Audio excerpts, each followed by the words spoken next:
بسم الله الرحمن الرحيم.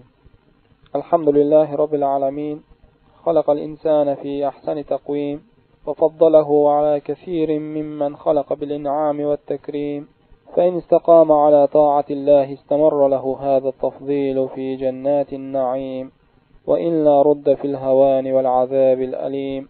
وأشهد أن لا إله إلا الله وحده لا شريك له وهو الخلاق العليم، وأشهد أن محمدا عبده ورسوله شهد له ربه بقوله وإنك لعلى خلق عظيم، صلى الله عليه وعلى آله وأصحابه الذين ساروا على النهج القويم وسلم تسليما كثيرا. أما بعد، السلام عليكم ورحمة الله وبركاته. Bağırlar, Allah Taala adam balasın söylesün ni'metimin ерекше кылып койду. Бул тууралуу Кур'анда Ар-Рахман сүресинде булай дейди: Бисмиллахир-Рахманир-Рахим. Ар-Рахман алламал Кур'ан, халакал инсана алламахул баян. Кур'анды үйрөткөн мейримди Аллах адамды жаратып, оган сөйлесүүнү үйрөттү дейди. Шынында адам баласын Аллах Таала сөйлесүү менен ерекше кылып койду. Бул башка махлуктарга караганда өзүнүн кажетин, калап турган нерсесин түшүндүрө алуу менен ерекше болот. Бул сөйлесүү деген Аллахтын ниъмети. Адам баласы осы ниъметти дурус пайдалануу жолун үйрөнүү керек. Осы ниъметтен калай истесек биз дурус пайдаланабыз, сөзүбүздү биз калай истесек жакшылыкка жол кылабыз деп ойлануу керек. Өкүнүчкө орай азыр күндө көп адамдардын сөзүнө карайтын болсаң, алардын аузу жабылмайт, тилдери токтомайт, бирок айтып аткан сөздөрүн тыңдайтын болсаң, эч кандай пайдасы жок сөздөрдүн, керисинче зыяндуу сөздөрдүн айтылып атканын көрөсүң. Аллах Таала адам баласынын аузуна тилди бул жаман сөздөрдү айтуу үчүн орнаткан жок кой. Сондуктан адам баласы өз сөзүнөн пайдалануу, калай истесе бул сөздө пайдалуу сөз болот, сону ойлоо керек. Адам баласы сүйлөп аткан сөзүн баары эсептелип атканын, яни Аллах Тааланын баарын жазып коюп атканын билүү керек. Эч бир сөз калып коймойт. Бул тууралуу Кур'анда Аллах Таала Каф сүресинин 18-аятында "Ма ялфузу мин каулин илля ладайхи рақибун атид". Булардын айтып аткан сөздөрүнүн баарын жазуучулар бар дейт. Аяттын тәфсиринде Абдулла ибн Аббас айтат: "Юктаб куллу ма такаллама бихи мин хайрин ау шарр". Onun айткан барлык жакшы жаман сөзүнүн баары жазылат. Демек, эч бир сөз жок адамдын аузунан чыгып, ол жазылмай каласын. Баары да жазылат. Ертең сонун баарына есеп бар. Ал жакшы сөз болгон болса, Аллахтын калабы менен ол сыйлыгын алат ол сөз үчүн. Жаман сөз болгон болса, ол жазасын алат. Бирок сөз калып коймойт. Сондуктан ислам дини сөзгө өтө көп көңүл бөлгөн. Анткени адам баласынын сүйлөп аткан сөзүнө карап, онун акылы, мүнөзү кандай экенин билүүгө болот. Ар бир кишинин сүйлөп аткан сөзүнө карап туруп, ол нени түшүнөдү, нени биледи, акыл дарежеси кай жерде экенин билүүгө болот. Әлде бир жамааттын ортасында болуп аткан сөздү тыңдап отуруп, ол жамааттын акыл санасы кай жерде экенин билүүгө болот. Сондуктан адам баласы сөзүнө мукят болуу керек. Кей бирде сондай бир жаман сөздү айтып, олга мүмкүн көңүл бөлмес. Сөйтүп, сол сөзү оган көп зыян келүүнү себеп болуп калар. Керисинче, кей бирде адам баласы бир жакшы сөздөрдү айтат да, оган мән бермейди. Бирок ол иншалла оган сыйлык болуп келет. Сондуктан жакшы сөздү өзүнө адет кылуу керек. Пайгамбарыбыз алейхи салам Имам Бухари риваят эткен хадисте булай дейт: "Иннал абда ла ятакалламу би калиматин мин ридваниллахи таала ма юлqi лаха балан ярфа'уху Аллаху биха даражат". Пенде кей бирде Аллах Таала риза болатын сондай сөздөрдү айтат да, ол сөзгө мән бермейт дейт. Yani Аллах Таала риза болатын bir амалды, bir сөздү айтып атыр, бирок ол ондай көп мән бермейди ол сөзгө дейт. Yani ондай көп сыйлык алам деп ойламайды. Ярфа'уху Аллаху биха даражат. Аллах Таала оны сол сөзү менен жогору дарежеге көтөрүп коят дейт. Wa innal abda la yatakallamu bi kalimatin min sakhatillahi ta'ala la yulqi laha balan yahwi biha fi jahannam. Ал пенде кей бирде Аллах Таала жек көрөтүн сөздү айтат да, оган ондай көңүл бөлмейт дейт. Yani мән бермейди, эч нерсе истемеген сыяктуу болот дейт. Ондай бир үлкен жаман сөз айтпаган сыяктуу болот ол. Yahwi biha fi jahannam. Ал сол сөзү оны тозакка улактырылууна, алде тозакка сүйрөлүүнүнө себеп болот дейт. Сондуктан сөз анчейин сөз эмес экен, ол сөздүн есеби бар. Сондуктан адам баласы сүйлөп аткан кезде өтө мукят болуу керек. Биринчиден, ол сүйлөөгө кажет бармы, жокпу, оган токтолуу керек. Ар бир киши сүйлөөдөн мурун ойланса, сүйлөөгө кажет бармы? Кажет болса сүйлөйүн, болмаса үндемейин. деп ойланатын болса, ал сөйлеуге қажет болғанның өзінде ол мәселе маған тиісті ма жоқ па, маған тиісті мәселеде сөйлеп жатырмын ба деп тағы ойланса. Өйткені сөз керек емес, қажет емес болған жерде сөйлемеу деген бұл шынында бір ерекшелік. Абдулла ибн Аббас бізге керемет бір насихат айтады. Ла татакаллам фима ла яъни. Өзіңе тиісті болмаған мәселеде сөйлеспе.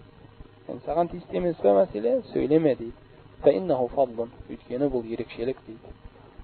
Яғни саған тиісті болмаған мәселеде сөйлемейтін болсаң, сен бір ерекшелік иесі боласың дейді. Вала амин алейкал визра. Күнәні өзіңе амандық деп білме дейді. Сен өзіңе тиісті болмаған мәселеде сөйлейтін болсаң, сен күнәһар боласың дейді. Ал күнәні өзіңе ешқашан амандық деп білме. Ол өте қиын.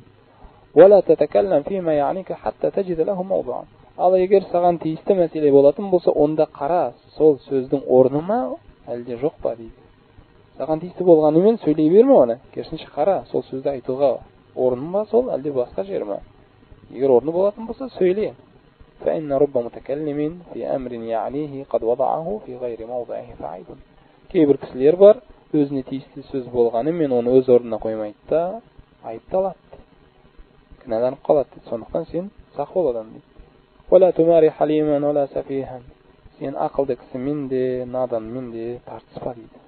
Тартысып көп сөз айтып, бекерге уақытыңды кеткізбе. Тартыс олармен. فإن الحليم يتركك. Өйткені ақылды кісі ол тартыстан кейін, ол сөздерден кейін сен тастап кетеді. فإن السفيه يؤذيك. Ал надан болса саған сөзімен зиян жеткізеді. Сондықтан сен сөйлеспе. واذكر أخاك إذا يغيب عنك بما تحب أن يذكرك به. Егер бауырың сенен алыстайтын болса, сен онан алыстаған кезде не айтқанын қалайсың? Сол сөзді сен де айт. Бауырың сенен алыстайтын болса, сен одан алыстаған кезде не естігің келеді бауырыңнан? Әрине әрбір кісі бауырларынан алыстаған кезде, бауырларым қашан қайтып келеді екен, біздің арамызға тезірек келсе еді, сағындық қой оны деген сөздерді қалайды ғой. Соны естігісі келе ме? Онда бауырларың сенен алыстаған кезде сен де оларға сондай сөзді естір дейді. Бұл иншалла пайдалы сөздер. Ва'фихи мимма тухиббу ан я'фияка минху. Ал қай нәрседен ол сені кешіргенін қалайтын болсаң, сен де сол нәрседе оны кешір дейді. Кейбір қатестерді жасап қоямыз да, сөйтіп бауырларым осыны дұрыс түсінсе еді, осыған мені кінәламаса еді, олар кешірсе еді мені дейміз ба? Дәл сондай бауырларымыздан да сол қате болып қалатын болса, біз де кешіруге дайын болып тұруымыз керек екен. Сондықтан бұл нәрсенің бәрін кім істейді? Шынында бұл нәрсені тілін, өз тіліне өзі ие болған кісі, мұсылман кісі ғана осындай жағдайда бола алады. Ал тіліне ие болмау деген, ол шынында өте үлкен бір айып нәрсе.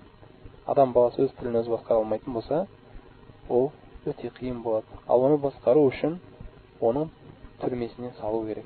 Түрмесі деген оның аузы. Ана Абдулла ибн Масуд айтқандай: "Валлади ла илаха гайруху ма ала захрил арди шейъун ахваж иля тул ис-сижни мин лисан."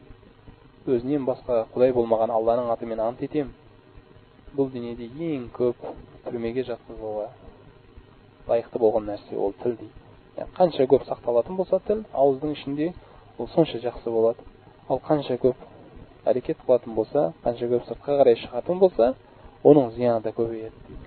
Шында көп сөйлеп жатқан кісінің сөзіне мән беріп тыңдап қарап тұратын болсаң, оның сөйлеп жатқан сөзі мен ақылдың арасында ешқандай байланыс жоқ екенін сезесің. Кейбірде оны сөйлеп жатқан сөзінің мүлдем ойланылмай, ешқандай ой жоқ, ойсыз айтылып жатқанына куә боласың. Сондықтан адам баласы көп сөйлемеу керек. Пайғамбарымыз алейхиссалам бұл туралы не дейді? Ла туксирул калам биғайри зикрилlah. Сендер сөз көбейтпеңдер. Көп сөз айтпаңдар. Тек қана сөздерің Алланың зікрі болсын дейді. Яғни Аллахты еске алу болатын болса, ол жақсы, ол көп сөз деп есептелмейді, бірақ басқа сөзді көбейтпеңдер дейді. فإن كثرة الكلام بغير ذكر الله تعالى قسوة للقلب. Өйткені көп сөйлеу, яғни Аллахты еске алмай әншейін сөздерді айту, ол жүректің қатуына себеп болады дейді. وإن أبعد الناس من الله القلب قاسي. Ал Аллахтан ең алыс адамдар жүректері қатқан адамдар, яғни жүректері ашылмаған адамдар. Ал жүректің жабылуына себеп болатын нәрсе ол бағана көп сөз екен. Сондықтан сендер көп сөз айтпаңдар дейді. Көп сөзден сақ болыңдар. Өздеріңе үндемеуді әдет қылыңдар дейді. Шын адам баласы өзінің ақылын дұрыстаймын десе, сөздерімнің бәрін тәртіпке қоям десе, пікірлерімнің бәрі тәртіптелсін десе, ол үндемеуді өзіне әдет қылу керек. Бұл туралы пайғамбарымыз алейхиссалату вассалам Абу Зарға берген насихатында сөйтіп айтады: алейка битулис самт фа иннаху матраддатун лиш-шайтан ва аунун ала амри диник. Өзіңе үндемеуді әдет қыл дейді. Көп сөйлемеуді өзіңе әдет қыл дейді. Өйткені ол шайтанның қуатын қару. Сенің қолыңдағы қару болады ол дейді шайтанына қууға. Және дініңді ұстануыңа көмек беретін нәрсе ол дейді. Сондықтан сен оны өзіңе әдет қыл дейді. Ал енді ауыздың ішінде ұсталмайтын тіл, көп сөз айтатын тіл, ол шынында шайтанның қолындағы бір жіп сияқты болады. Шайтан оны қай жаққа қараса сол жаққа бұратын болады. Не қаласа соны айттыратын болады. Сондықтан адам баласы тілін сақтау керек екен. Өйткені тіл кірленетін болса, ластанатын болса, ол жүректің ласталуына себеп болады. Ал жүрек ластанатын болса, жүрек кірленетін болса, онда адамда иман қалмайды. Бұл туралы пайғамбарымыз алейхиссалату вассалам имам Ахмад риуаят еткен хадисте былай дейді: ла ястақиму иману абдин хатта ястақима қалбуху ва ла ястақиму қалбуху хатта ястақима лисану. Яғни адам баласының жүрегі дұрыс болмағанша, оның иманы дұрыс болмайды. Ал оның тілі дұрыс болмағанша, жүрегі дұрыс болмайды. Сондықтан адам баласы, оған иман керек, ол иманды болу керек. Ал иман оның жүрегінде. Иманға пак орын керек, ол жүрек. Ал жүрек пак болу үшін оның тілі таза болу керек екен. Сондықтан адам баласы тіл мәселесінде өте мұқият болу керек. Өзіне тиісті емес пе, ол мәселеге араласпай. Өзіне керек емес пе, ол жерде сөйлемей. Пайдасыз сөздердің бәрінен алыстап жүретін болса, ол шынында өзінің иманының көркемдігін көрсеткен болады. Бұл туралы имам Тирмизи риуаят еткен хадисте былай дейді: мин хусни иманил мар'i таркуху ма ла я'ни. Адамның иманының көркемділігіне дәлел болатын нәрсесі өзіне тиісті болмаған мәселеде сөйлемеуі дейді. Өзіңе тиісті емес пе, ол жерге кіріспейді. Сонда сен шынында иманыңның көркемдігіне, иманыңның бар екеніне бір дәлел көрсеткен боласың. Ал енді өзіне тиісті емес болған мәселелерде сөйлеуі, кірісуі, ол пайдасыз сөз айтуға себеп болады. Ал пайдасыз сөз адам баласының ақыретте тозақтан құтыла алмай қалуына себеп болады екен. Құранда Аллах Тағала Муъминун сүресінде тозақтан құтылып, жәннатқа кіріп бақытты болатын пенделерді сипаттарын айтып өтеді. Бірінші аяттан бастап. Сүрені Аллах Тағала Бисмиллахир-рахманир-рахим қад афлахал муъминун деп бастайды. Муъминдер құтылады азаптан. Қандай муъминдер олар? Қандай амалдар жасаған кісілер азаптан құтылатынын айтып келеді. Негізінде Құранда біз талай аяттарды оқыған кезімізде намаз мен закат мәселесіне келетін болсақ, ол екеуінің арасын еш нәрсе ажыратпайды. Аллах Тағала талай аяттарда бұйырған кезде намаз оқуға бұйырады, закат беруге бұйырады. Сөйтіп ол екеуінің арасын еш нәрсемен бөлмейді. Ва ақимус салата ва атуз закат. Намаз оқыңдар және закат беріңдер деген аяттар талай жерден келеді Құранда. Дәл сонда пайғамбарымыз алейхиссалату вассалам да ол екеуінің арасын ажыратқан жоқ. Бунияль ислам аля хамс деген кезде ислам діні 5 тірекке құрылды. Сөйтіп шахадату ан ла илаха иллаллах ва анна мухаммадан абдуху ва расулу, Аллахтан басқа Құдай жоқтығына куәлік беру және Мұхаммад оның елшісі екеніне куәлік беру, иқамус сала ва итаъиз закат. Намаз оқу және закат беру дейді. Ол екеуінің арасын ажыратпайды. Ал бірақ Муъминун сүресінде Аллах Тағала осы екеуінің арасын ажыратып, ортасына үшінші нәрсені кіргізеді. Бұл құтылу себептерін айтып жатыр. Сөйтеді Аллах Тағала былай деп айтады: қад афлахал муъминун. Муъминдер азаптан құтылады. Аллазина хум фи салатихим хашиун. Олар намаздарында қорқу мен тақуалықпен тұратындар. Бірінші шарты. Құтылушылардың бірінші шарты, олар намаз оқыған кезде тақуалықпен, қорқумен, Аллахтан қорқып, тақуалықпен намаз оқитындар олар. Валлазина хум анил лагви му'ридун. Және олар пайдасыз сөздерден сақ болатындар. Валлазина хум лиззакати фаилун. Және олар закат берушілер дейді. Субханалла, қараңыздар. Екі үлкен фарз болған намаз бен закаттың ортасында Аллах Тағала пайдасыз сөз айту айтып кетеді. Яғни ол шынында адам баласы пайдасыз сөз айту дегеніміз оның жәннатқа кіруіне кедергі болатын нәрсе екен. Әлде тозақтан құтылмауына себеп болатын нәрсе екен. Сондықтан Аллах Тағала бұл жерде оны екі фарздың ортасына айтып бар. Өйткені жаман сөзден сақталудың өзі фарз. Ал адам баласы жаман сөзден сақталмайды екен, ол ертең күні оның жәннатқа кіруіне тосық болуы ол анық. Неге? Өйткені Аллах Тағала оны Құранда айтты, және пайғамбарымыз алейхиссалам талай хадистерінде баяндап айтты. Анас бин Малик риуаят еткен мына хадисқа тоқталатын болсақ, бір күнде бір кісі қайтыс болды. Сөйтіп қасындағы досы оған әбшір бил жәнна деп айтты дейді. Қуан жәннатпен дейді. Қуан сен жәннат күтіп жатыр деп айтты оған дейді. Сол кезде пайғамбарымыз алейхиссалам ол кісіге қарап, "Ауала тадри, лааллаху такаллама фима ла яъни." Сен қаяқтан білесің? Мүмкін ол өзіне тиісті болмаған мәселеде сөйлеген шығар дейді. Имам Тирмизи риwayat етті бұл хадисті.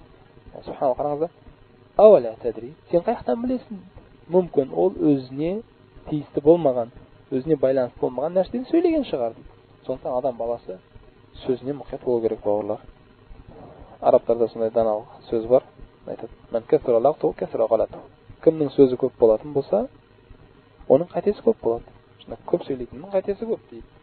Әлде бір шаир айтқандай: "Ямуту фата мин асрати билисани, ва лайса ямуту ал-мар'у мин асрати риджли." Жігітті өлтіретін оның тілі, жігітті өлтіретін аяғы емес дейді. Яғни аяғы емес. Адам баласы көп жүргеннен өлмейді. Керісінше ол көп сөйлегенден өледі дейді. Сондықтан адам баласының денесінің өзі, көп сөйлейтіндердің денесінің өзіне қарсы болады екен. Бұл туралы пайғамбарымыз алейхиссалам хадисте айтады. Имам Тирмизи риwayat еткен хадисте: "Иза асбаха ибн Адам, фа иннал аъдаа куллуха tukaffiru лисан." Егер адам баласы таңертең оянатын болса, дененің бәрі оған қарсы тұрып, былай дейді. Tukaffiru лисан дейді. Сон tukaffiru лисан дегені, дененің бәрі оған қарсы сөз айтады дейді. Иттақиллаха фина. Бізді айыптаудан қорқ Аллахтан дейді. Аллахтан қорқ сен, бізді айыптама сен. Файнама нахну бика, өйткені біз сенімен біргеміз. Файн истақамта истақамна, егер сен дұрыс жүретін болсаң, біздің бәріміз дұрыс жүреміз. Файн ауажажта ауажажна, ал енді сен қисық жүретін болсаң, қисық әрекет жасайтын болсаң, біз де қисаямыз.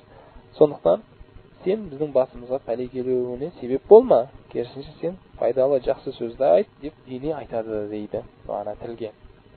Сондықтан пайғамбарымыз алейхиссалату вассалам бізге сөйлеген кезде тек қана жақсылықты ғана айтуды бұйырды.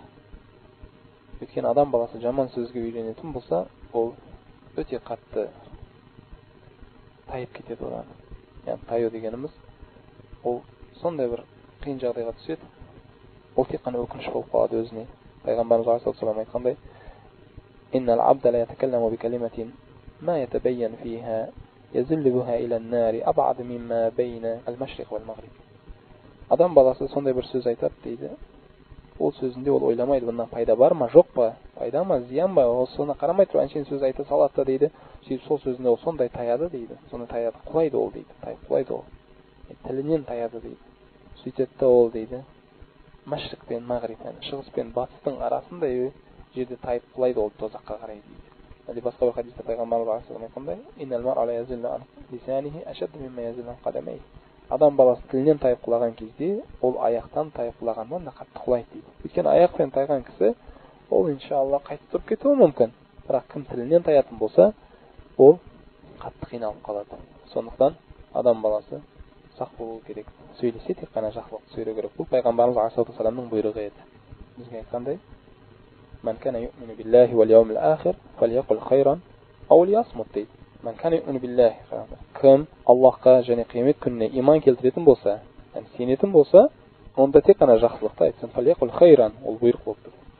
Тек қана жақсы сөзді айтсын, жақсылықты айтсын. Ау лиясмут, әлде сөйлемесін дейді. Сөйлейтін болсаң, тек қана жақсылықты айт та сауап жина. Ал сөйлей алмайтын болсаң, жақсылықты айтып пайда ала алмайтын болсаң өзіңе, онда сөйлеме.